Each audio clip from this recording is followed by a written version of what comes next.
A man's life is like the voyage of a ship, where luck acts the part of the wind and speeds the vessel on its way or drives it far out of its course. We are never really in full control over the course of our lives. We like to think we can make plans and stick to them, but the truth is that the direction of our lives is not shaped by rational decisions, nor do we make important choices by way of intellectual arguments. Schopenhauer identifies two great powers which shape the course of our lives beyond our own volition. They are luck and instinct. Ever the master of metaphor and simile, Schopenhauer likens luck to the wind at sea, with our lives being the voyage of a ship. All we can do is set a destination for ourselves and try to steer our boat in the right direction. But we are dependent upon the wind. It can blow us in the right direction and get us to our destination faster. But it can also work against us and undo years of work and toil in the blink of an eye. Above all, when we set sail for a far off destination, we must embrace uncertainty. Knowledge is strictly confined to present plans and present events. Hence, as long as a man's goal is far off, he cannot steer straight for it. He must be content to make a course that is approximately right, and in following the direction in which he thinks he ought to go, he will often have occasion to tack. Let's throw in another metaphor. Life is a game of chess where the plan we determined to follow is conditioned by the play of our rival, in life by the caprice of fate. We are compelled to modify our tactics, often to such an extent that, as we carry them out, hardly a single feature of the original plan can be recognized. In his work on how to live a happy life, Schopenhauer also discussed the role of luck at length. We've done a video on that work, which you can watch by clicking the link in the description. However, luck is not the only force that shapes our lives beyond our control. We might like to think that humans are rational creatures, basing our decisions on careful analysis and deep contemplation. But Schopenhauer was one of the first prominent philosophers to argue this isn't true. Our brains are not the wisest part of us. In the great moments of life, when a man decides upon an important step, his action is directed not so much by any clear knowledge of the right thing to do, as by an inner impulse. You may almost call it an instinct, proceeding from the deepest foundations of his being.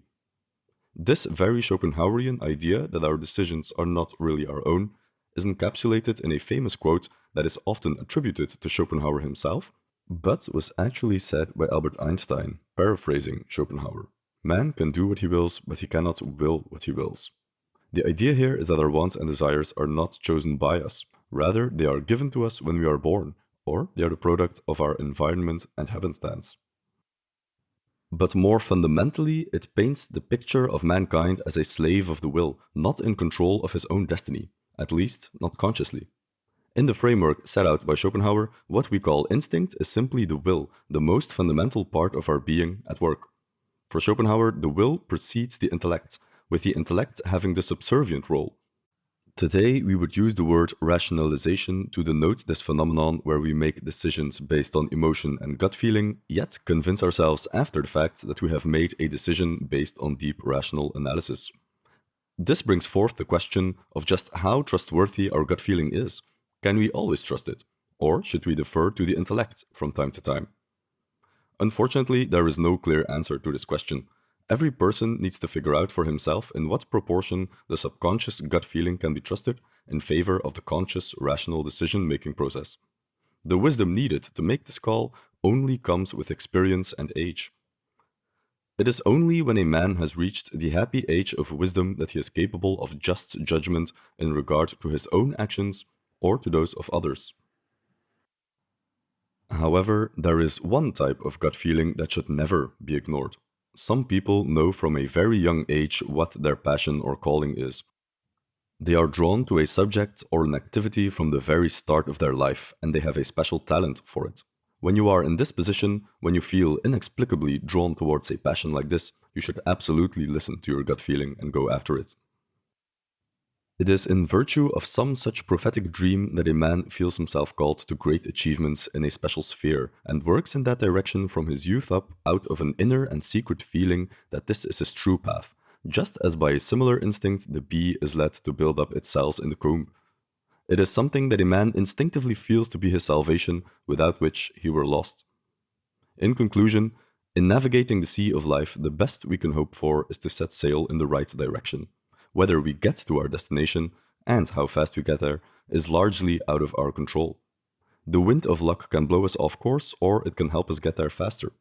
And as for the destination itself, even that is something we don't really choose, but rather is chosen for us, as we are drawn towards it not by a conscious decision on our part, but as the result of a curious, subconscious mix of our innate desires, feelings, and ambitions. Unless we feel the strong pull of a true calling or passion, we are destined to float rudderless on the water, and it's only in old age, when we have reached the age of wisdom, that we will be able to look back on our lives and see which principles have actually been guiding us. But every man has certain innate concrete principles, a part, as it were, of the very blood that flows in his veins, the sum or result, in fact, of all his thoughts, feelings, and volitions. Usually he has no knowledge of them in any abstract form. It is only when he looks back upon the course his life has taken that he becomes aware of having been always led by them, as though they formed an invisible clue which he had followed unawares. Thank you for watching. If you want more sagely advice from Schopenhauer, you can check out the big video we did on his guide to the happy life. We have also done a video on solitude and dealing with society. If you enjoyed this video, please leave a like and subscribe. Again, thank you for watching, and we'll see you in the next one.